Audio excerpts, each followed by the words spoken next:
¿Qué tal, futuros médicos? Tengan ustedes un excelente día. El día de hoy hablaremos de un parásito que es el encargado de matar más personas en Hispanoamérica. Es un patógeno difícil de curar y capaz de dejar secuelas permanentes, que se distingue pues de otros parásitos porque preferentemente ataca a las células musculares del hospedador. En este caso estaríamos hablando del Trypanosoma cruzi y la enfermedad que genera la famosa tripanosomiasis americana o también conocida como el mal de Chagas. Ahora, para ello hay que considerar el estudio específico de este parásito. El Trypanosoma cruzi viene a ser un protozoario flagelado perteneciente al grupo de los tripanosomátidos. Estos parásitos tienen la característica de ser transmitidos por insectos conocidos como triatominos, hemípteros, es decir, chinches que son hematófagas que se alimentan de sangre para progresar a través de las distintas fases evolutivas del parásito. Dentro de estos hay que considerar que estos insectos tienen una probóscide especialmente adaptada para este fin. Considerar que todos los triatominos pueden transmitir la enfermedad de Chagas, pero los principales responsables son el Triatomans infestans, seguido del Rhodnius prolixus, el Pastrongyllus mellistus y el Trateoma dimediata.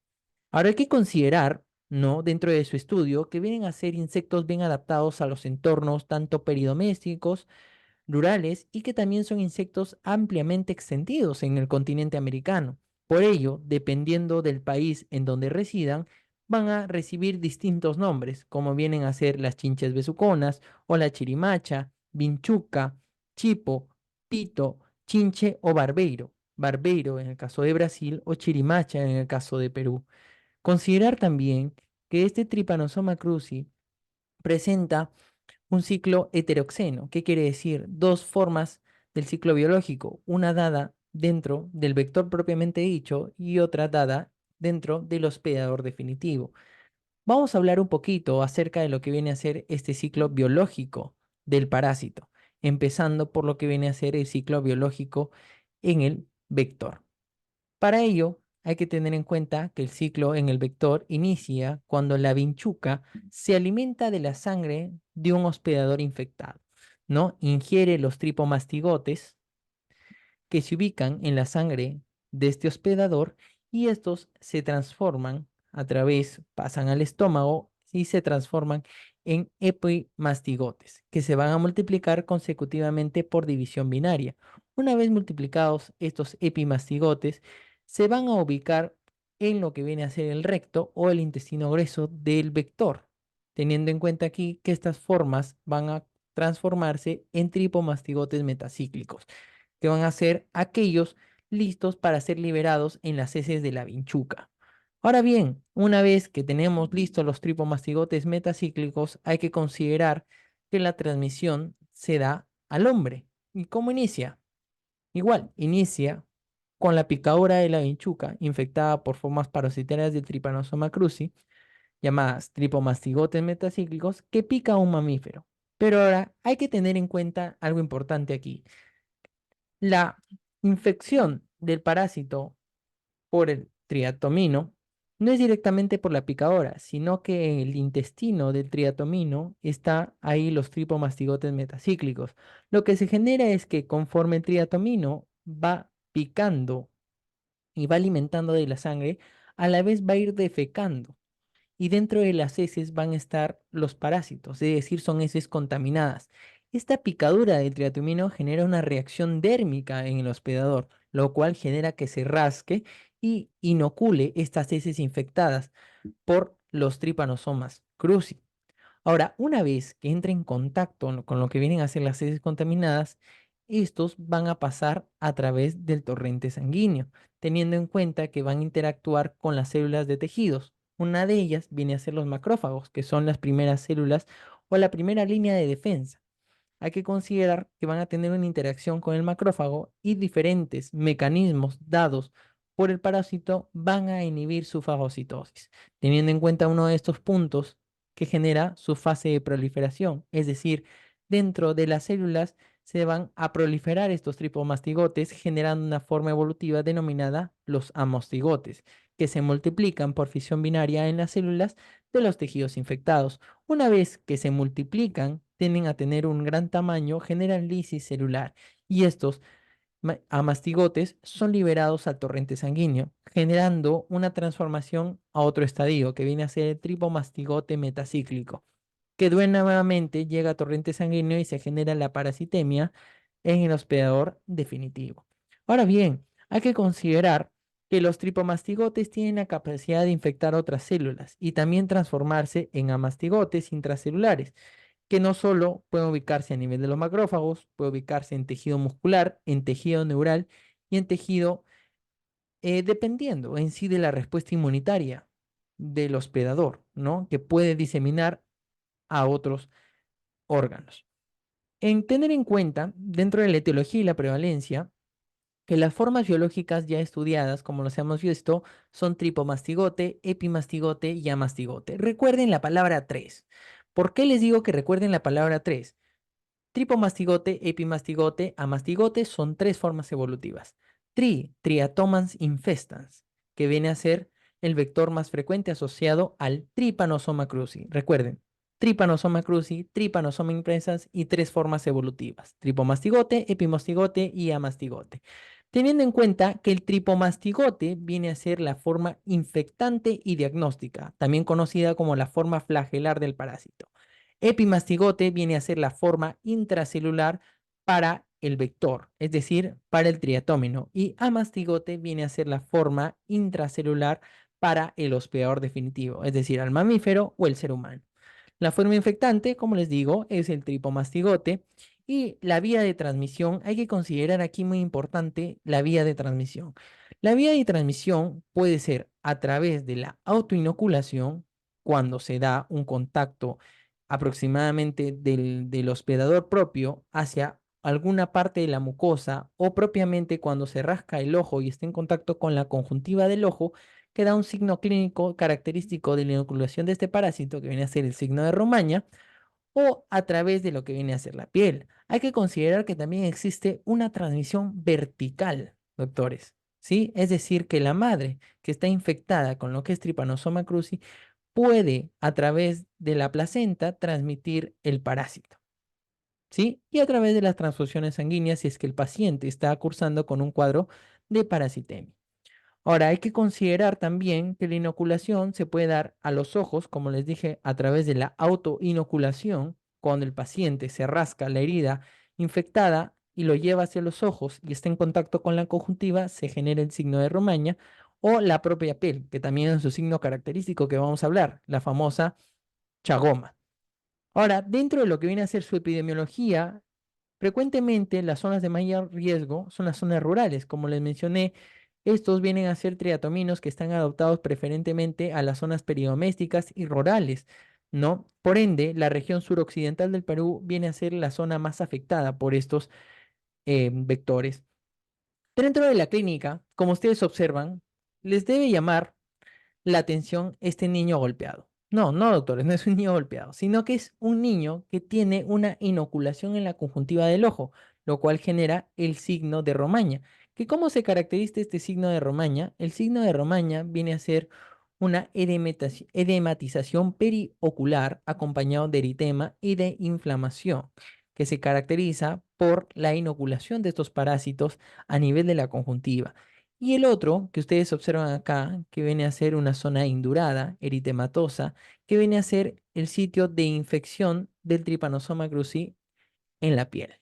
¿Correcto? Entonces, hay que tener en consideración que estos dos signos clínicos, preferentemente el del chagoma, también conocido, o el signo de Romaña, son vistos aproximadamente una semana después de la infección.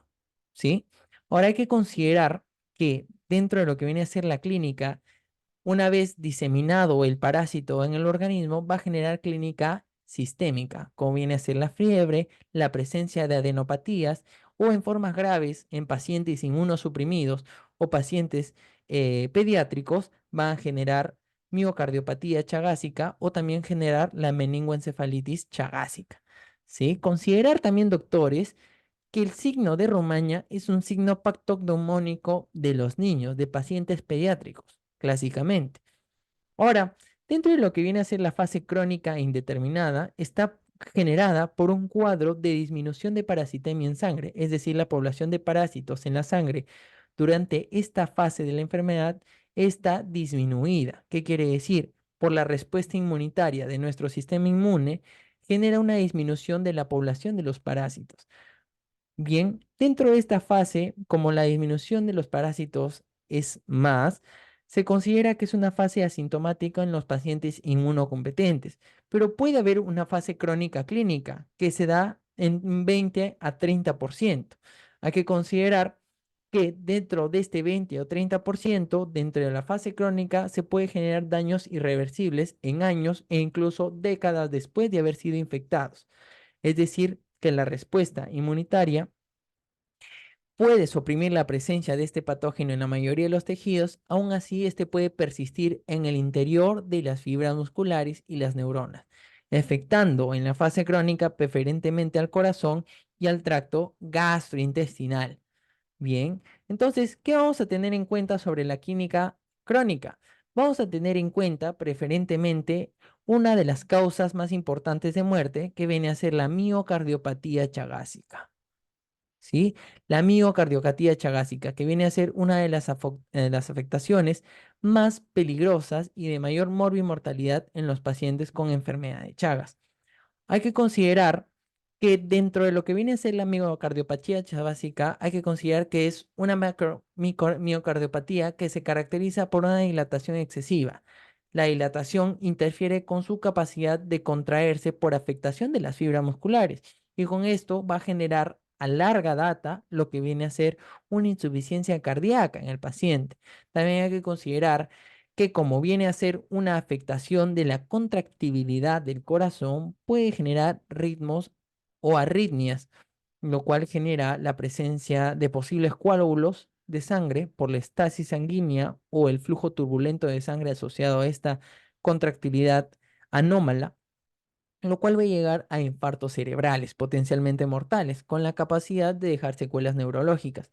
Por otro lado, tenemos la afectación de sistema digestivo. Dentro de ellos vamos a tener en particular afectación del megacolon y el megasófago. ¿Cómo es que se afecta esto? Como les dije, el parásito tiene una predilección hacia las fibras musculares de su hospedador. Lo que va a generar a nivel de lo que es el sistema digestivo es que afecta las fibras musculares y también el plexo nervioso, ¿no? El plexo nervioso de Auerbach, preferentemente en el megacolon, lo cual genera que esta patología disminuye el peristaltismo del intestino y genere una dilatación extensa de lo que es el colon. Por eso se le conoce como megacolon. Bien, megacolon. Esto en una primera instancia puede cursar como un simple estreñimiento, pero a larga data puede tener un impacto muy relevante, doctores, en la clínica del paciente. Puede cursar con la presencia de compactación de heces, conocido como fecaloma, lo cual puede traducirse en última instancia en una perforación y llevar a una peritonitis en el paciente. Y lo segundo, que viene a ser el megaesófago, también que puede traducirse en una primera instancia con lo que viene a ser reflujos gastroesofágicos frecuentes, pero a larga data puede llegar por el reflujo a una neumonitis química, recordando aquí que el paciente se puede aspirar. ¿Correcto? En pacientes pediátricos y en uno deprimidos hay que considerar que la patología tiende a ser más agresiva, generando una meningoencefalitis o abscesos cerebrales. ¿Correcto? Porque recordemos que el parásito también ataca con predilección a las neuronas que regulan la función neuronal central. ¿Sí? Muy bien. Ahora, dentro de del diagnóstico, doctores, hay que considerar que en la fase aguda se utiliza la gota gruesa con Giemsia a través de un estudio coproparasitoscópico, es decir, una muestra de heces para poder evidenciar in vivo lo que es la presencia del parásito en su forma evolutiva de tripomastigote metacíclico.